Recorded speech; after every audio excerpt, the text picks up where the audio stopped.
All right, we're back Ooh, here. Is this thing on? We're back here with Shit. Yahoo Sports Fantasy Football, talking about our one of our drafts. The one that we've actually done. The other one is, of course, on Sunday.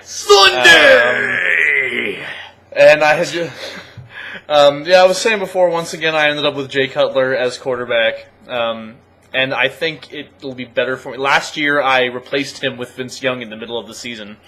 Because After consulting me. After consulting you. Well, you told me to do it, and honestly, I did not regret my choice. So long as he can stop throwing interceptions. He didn't have a bad year last year. He just threw so many picks. And, he was finding people on the field. It just wasn't always his team.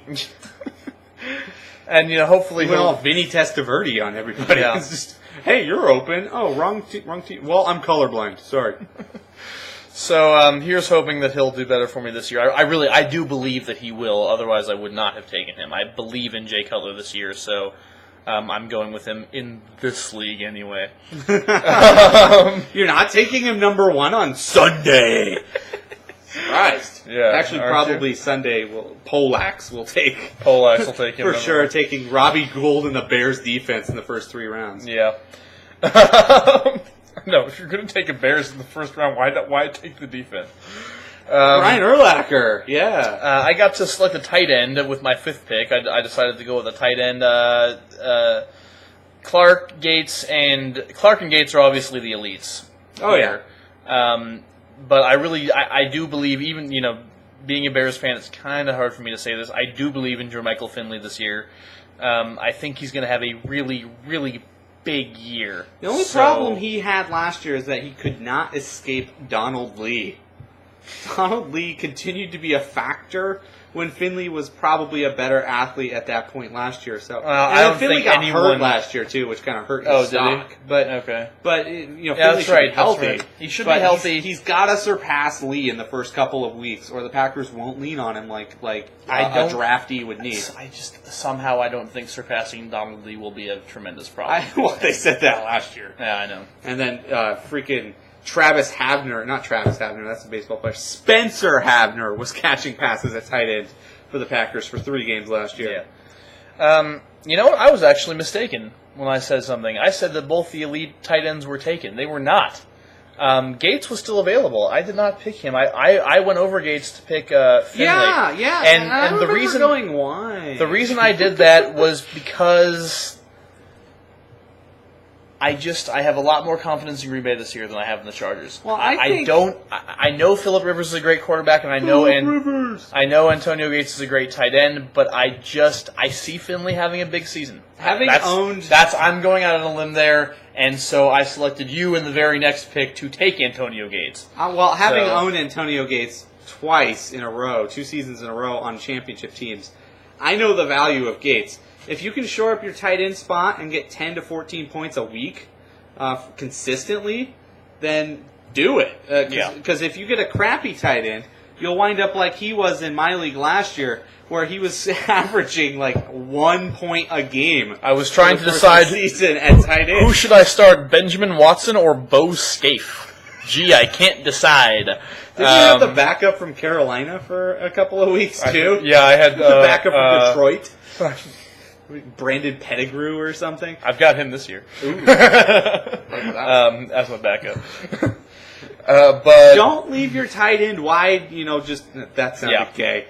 Don't leave the tight end position completely abandoned throughout your draft until you're picking between the Browns starter or the backup for the Tampa Bay Bucks. Yeah. Don't leave your tight end wide.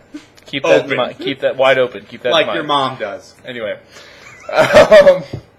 so then I give great advice in this video. Yeah, I know you don't leave your tight end wide open.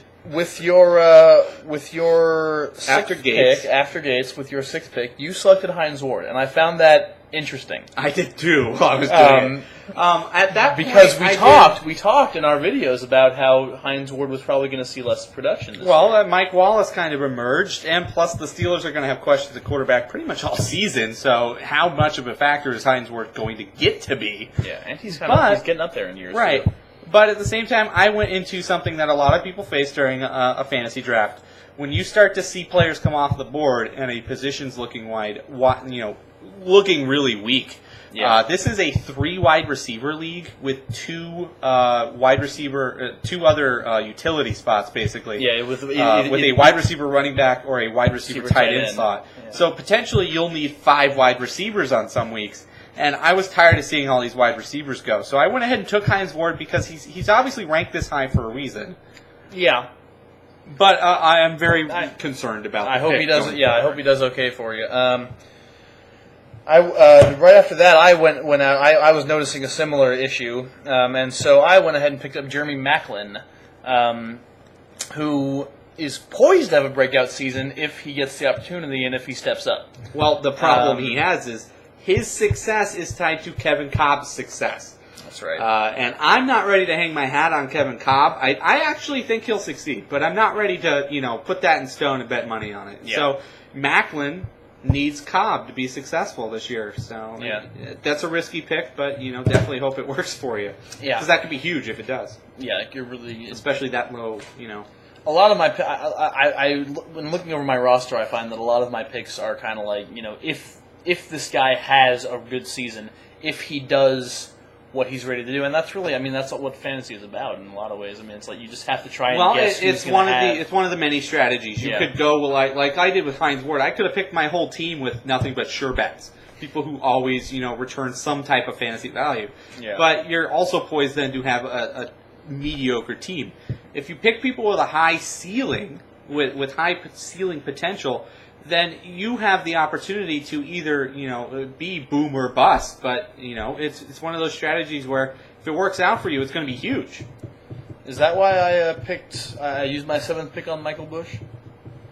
Well, the thing out of Raiders camp is that Darren McFadden is hurt and is not seeing playing time. Because Darren McFadden sucks and he's hurt. We'll get to McFadden later. Yeah, I'm sure we will. Well, McFadden's not seeing playing time, and the Raiders are going to have to put whoever's the sure thing on the field to keep people in the seats and try to win some of these games with Jason Campbell. So, Michael Bush is going to get the majority of the preseason time, which means he's probably going to get the starts, over McFadden and get more carries at least out of the gate. So that's a pick that you're going to want to ride 2 or 3 weeks. And I've got him slotted into my wide receiver running back utility spot, which I can replace him with a wide receiver. I don't think I would have Michael Bush as one of my top 2 running backs. No, yeah, but you also picked very well running back wise. So having him as a number 3 running back, if he breaks out, then it's a perfect move. Yeah.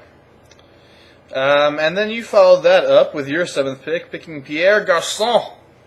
I don't really like this pick, but again, I was wide receiver hungry at this point. Mm-hmm. Garçon could have a great season. He's going to see looks from Manning. I think he will, but there's a lot of people looking for looks in that Colts lineup, and it's similar, not to the extent of the Saints, but similar to the Saints in that they have so many options that your guy could have no points 2 or 3 or 4 weeks out of the season and then have a 20-point performance following that. So then you're playing matchups, you're getting lucky sometimes, really. Yeah. He's one of those picks that could wind up being one of those, I got lucky this week. I was playing the right guy who wasn't starting the right people. I started this guy. He got 3 touchdowns this game. And then the very next week saying, I started him and he didn't score at all.